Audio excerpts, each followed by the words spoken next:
Dalam kebidanan, kebutuhan khusus dan kondisi ekonomi bukan sekadar latar belakang. Keduanya sangat menentukan apakah seorang perempuan bisa memperoleh layanan kehamilan, persalinan, dan nifas yang aman, tepat waktu, dan bermartabat. Ketika kita membahas kebutuhan khusus, yang dimaksud bukan hanya kondisi medis. Kita juga membahas hambatan ekonomi dan sosial yang membuat seseorang lebih sulit menjangkau layanan yang seharusnya tersedia untuk semua. Hambatan itu bisa berkaitan dengan keterbatasan fisik, mental, intelektual, atau sensorik. Dalam praktik kebidanan, setiap bentuk keterbatasan dapat memengaruhi cara ibu menerima informasi, bergerak, berkomunikasi, atau mengakses fasilitas kesehatan. Di sisi ekonomi, kebutuhan khusus muncul ketika biaya transportasi, pendapatan yang tidak tetap, atau ketergantungan pada keluarga membuat pemeriksaan kehamilan terasa berat untuk dipenuhi secara rutin. Karena itu, aksesibilitas tidak cukup dimaknai sebagai bangunan yang bisa dimasuki. Aksesibilitas juga berarti informasi yang mudah dipahami, pelayanan yang ramah, serta biaya yang tidak menyingkirkan pasien dari haknya.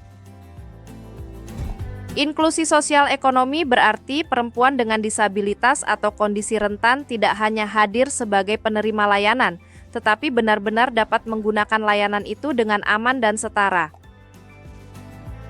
Di Indonesia, semangat ini sejalan dengan Undang-Undang Nomor 8 Tahun 2016 tentang penyandang disabilitas yang menegaskan hak atas akses, perlindungan, dan kesempatan yang setara dalam berbagai bidang kehidupan, termasuk kesehatan.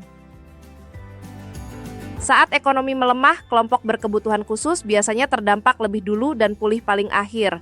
Bebannya tidak hanya soal uang yang berkurang, tetapi juga kesempatan yang makin sempit. Dalam pendidikan, keterbatasan biaya dapat membuat akses ke sekolah, alat bantu, atau pendampingan menjadi terhenti. Akibatnya, peluang untuk memperoleh pengetahuan kesehatan dan kemandirian juga ikut menurun. Dalam pekerjaan, krisis sering mendorong keluarga memilih kebutuhan yang paling mendesak. Bagi anggota keluarga dengan kebutuhan khusus, peluang kerja dan penghasilan bisa semakin sulit dipertahankan. Dampaknya sangat terasa pada kesehatan. Ketika penghasilan turun, kunjungan ke fasilitas kesehatan sering ditunda, obat tidak dibeli, dan transportasi ke klinik dianggap pengeluaran yang bisa menunggu. Pengalaman selama pandemi COVID-19 memperlihatkan pola ini dengan jelas. Banyak keluarga kehilangan pendapatan pada saat kebutuhan kesehatan justru meningkat. Pada masa itu, layanan kesehatan juga terganggu. Ada pembatasan mobilitas, rasa takut datang ke fasilitas, jadwal layanan yang berubah, dan pemeriksaan yang tidak selalu mudah dijangkau. Pelajarannya penting bagi kebidanan. Perlindungan sosial harus dirancang inklusif, agar perempuan hamil, ibu nifas, dan penyandang disabilitas tetap terlindungi justru ketika situasi ekonomi sedang paling rapuh. Dalam konteks kebidanan, ada beberapa kelompok yang biasanya membutuhkan perhatian lebih besar karena beban ekonomi dan sosial yang mereka hadapi. Kelompok pertama adalah perempuan miskin. Ketika pendapatan rumah tangga terbatas, keputusan untuk memeriksakan kehamilan sering harus bersaing dengan kebutuhan makan, sewa, dan transportasi. Kelompok berikutnya adalah ibu dengan banyak anak.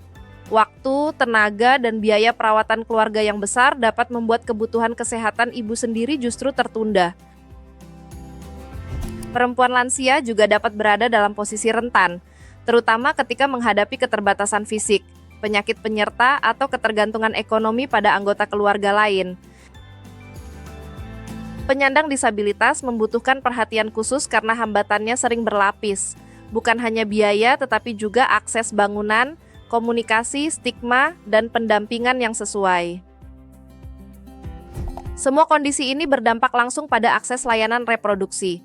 Konseling bisa terlewat, pemeriksaan antenatal tidak lengkap, dan tanda bahaya kehamilan terlambat dikenali.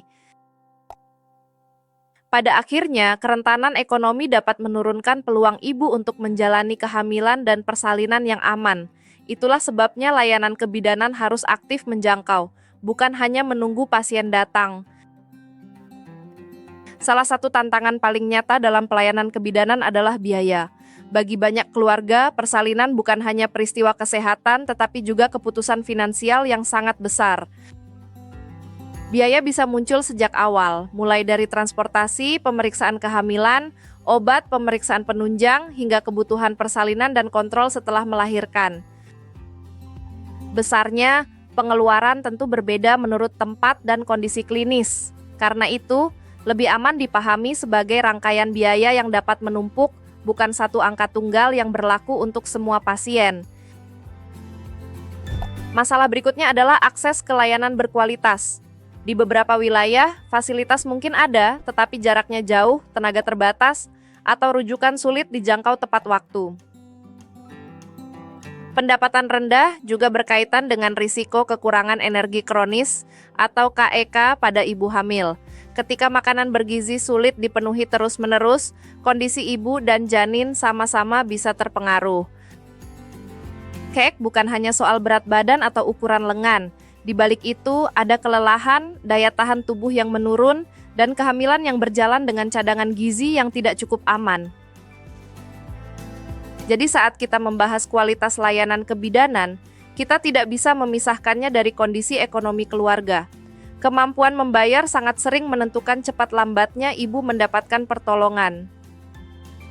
Dalam situasi ini, BPJS Kesehatan menjadi jaring pengaman yang sangat penting. Kehadirannya membantu banyak keluarga mengurangi hambatan biaya saat membutuhkan layanan maternal. Secara umum, pembiayaan dapat mencakup pemeriksaan antenatal atau ANC, sehingga ibu hamil punya peluang lebih besar untuk memantau kondisi dirinya dan janin secara teratur. BPJS juga mendukung persalinan normal sesuai indikasi dan prosedur yang berlaku.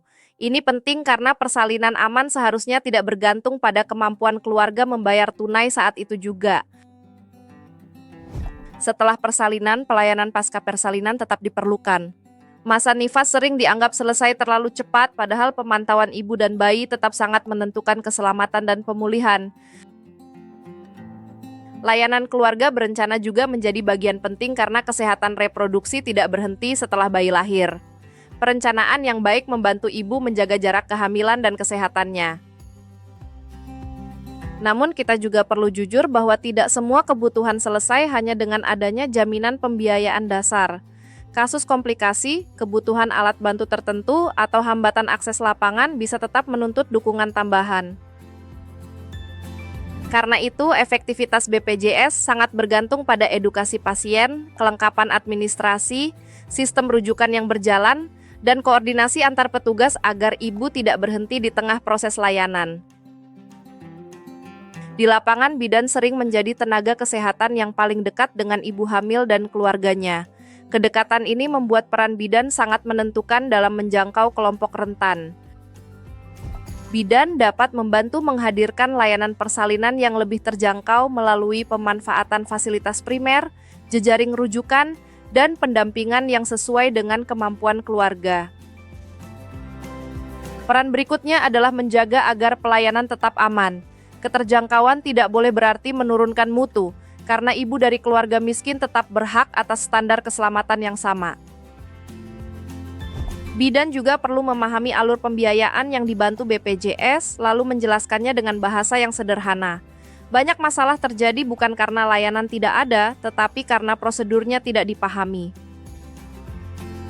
Edukasi tentang hak pasien sangat penting. Ibu hamil dan keluarga perlu tahu kapan harus memeriksakan diri, dokumen apa yang disiapkan, dan kemana harus dirujuk bila muncul tanda bahaya. Ketika keluarga memahami prosedur klaim dan alur layanan, keputusan mencari pertolongan bisa diambil lebih cepat. Ini sangat berarti pada kehamilan berisiko dan situasi gawat darurat. Untuk benar-benar mengurangi ketimpangan, layanan kebidanan tidak bisa bekerja sendirian. Dibutuhkan program pemerintah yang menjangkau akar masalah ekonomi dan sosial secara lebih luas. Program yang efektif biasanya tidak berhenti pada bantuan sesaat.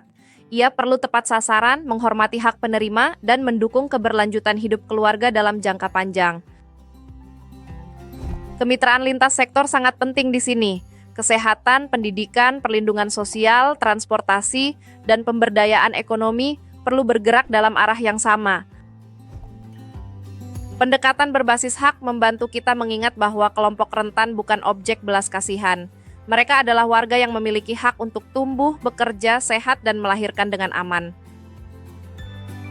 Contoh yang sering dibahas adalah Papua, di mana tantangan geografis, infrastruktur, dan ketimpangan pembangunan membuat layanan kesehatan dan dukungan ekonomi perlu dirancang lebih kontekstual. Dalam konteks seperti itu, pembangunan ekonomi inklusif berarti kebijakan tidak hanya hadir di atas kertas. Kebijakan harus benar-benar sampai ke kampung, keluarga, dan ibu yang membutuhkan layanan. Pada akhirnya, perubahan tidak hanya bergantung pada satu profesi atau satu program. Dampak yang nyata muncul ketika masyarakat dan pemerintah bergerak bersama. Masyarakat berperan membangun kesadaran. Keluarga, tetangga, kader, dan tokoh lokal dapat membantu ibu hamil merasa didukung, bukan dihakimi saat membutuhkan pertolongan. Pemerintah berperan melalui kebijakan, anggaran, sistem rujukan, dan pengawasan mutu layanan. Tanpa dukungan struktural, upaya di lapangan sering berhenti pada niat baik saja. Kolaborasi multisektoral diperlukan agar masalah yang saling terkait bisa ditangani secara utuh.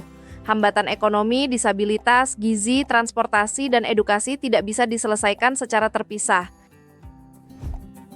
Evaluasi berkelanjutan juga penting. Kita perlu melihat apakah kebijakan benar-benar memudahkan ibu datang ke layanan, bukan sekadar tercatat sebagai program yang sudah berjalan. Jika kesadaran, kolaborasi, dan evaluasi berjalan bersama, layanan kebidanan yang inklusif akan lebih mungkin memberi dampak nyata bagi ibu, bayi, dan keluarga. Sekarang mari lihat contoh penerapan pada kasus Numer R. Pendekatan ini membantu kita menghubungkan konsep inklusi dengan tindakan kebidanan yang nyata di lapangan. Langkah pertama adalah identifikasi masalah. Pada kasus seperti Numer R, bidan perlu memetakan kondisi ekonomi keluarga, pola makan, kebersihan rumah, dukungan keluarga, dan keteraturan kunjungan kehamilan. Dari situ, bidan menilai risiko bila masalah tidak ditangani. Kehamilan dapat berjalan dengan pemantauan yang kurang, kebutuhan gizi tidak terpenuhi, dan tanda bahaya bisa terlambat dikenali. Kunjungan rumah menjadi langkah penting bila ibu sulit datang ke fasilitas. Dengan kunjungan rumah, bidan dapat melihat langsung situasi sehari-hari yang sering tidak tampak saat wawancara singkat di klinik. Edukasi kebersihan perlu diberikan dengan cara yang realistis, bukan sekadar menyuruh, tetapi menyesuaikan anjuran dengan sumber daya yang benar-benar dimiliki keluarga. Hal yang sama berlaku untuk nutrisi. Bidan dapat menyarankan pilihan makanan bergizi yang lebih terjangkau dan mudah ditemukan, sehingga perbaikan gizi terasa mungkin dilakukan, bukan hanya ideal di atas kertas. Setelah persalinan, dukungan menyusui juga perlu diperkuat. Ibu membutuhkan pendampingan praktis agar menyusui dapat berjalan baik meski berada dalam tekanan ekonomi dan kelelahan rumah tangga. Bidan tidak harus bekerja sendiri. Kolaborasi dengan kader, keluarga, dan jejaring sosial setempat dapat membantu pemantauan, penguatan edukasi, dan dukungan sehari-hari bagi ibu. Bila diperlukan, pemanfaatan BPJS perlu diaktifkan sejak awal agar hambatan biaya tidak menunda layanan. Kasus Numer R menunjukkan bahwa asuhan kebidanan yang baik selalu klinis, sosial, dan finansial sekaligus. Contoh berikutnya adalah Numer S. Kasus ini dapat kita baca sebagai latihan menerapkan pelayanan kebidanan yang berkeadilan, atau equity, yaitu memberi dukungan sesuai kebutuhan nyata pasien. Hambatan ekonomi pada Numer S bisa muncul dalam bentuk penghasilan yang terbatas, sulitnya biaya transportasi, atau prioritas rumah tangga yang membuat kunjungan kehamilan tidak dilakukan secara rutin. Dari sudut klinis, kondisi ini meningkatkan risiko anemia bila asupan gizi kurang, tablet tambah darah tidak dikonsumsi teratur, atau pemeriksaan laboratorium tidak sempat dilakukan. Kurangnya ANC juga berarti lebih sedikit kesempatan untuk mendeteksi masalah sejak dini. Padahal banyak risiko kehamilan berkembang perlahan dan baru terlihat jika pemantauan berjalan teratur. Peran bidan di sini adalah melakukan pendampingan yang konsisten, membantu ibu memahami prioritas kesehatannya, dan menyesuaikan edukasi dengan kondisi ekonomi yang benar-benar dihadapi. Prinsip equity terlihat ketika layanan tidak diberikan secara seragam, melainkan disesuaikan agar hambatan pasien bisa dikurangi. Tujuannya bukan perlakuan khusus tanpa alasan, tetapi kesempatan yang sungguh setara untuk sehat. Pada akhirnya, kebidanan yang inklusif tidak dibangun oleh satu kebijakan saja. Ia tumbuh dari BPJS yang dimanfaatkan optimal, peran bidan yang kuat, edukasi keluarga, dan dukungan sosial yang saling menguatkan. Jika semua itu berjalan bersama, setiap ibu dan bayi memiliki peluang yang lebih adil untuk memperoleh layanan yang layak, aman, dan manusiawi. Itulah arah kebidanan yang perlu terus kita perjuangkan.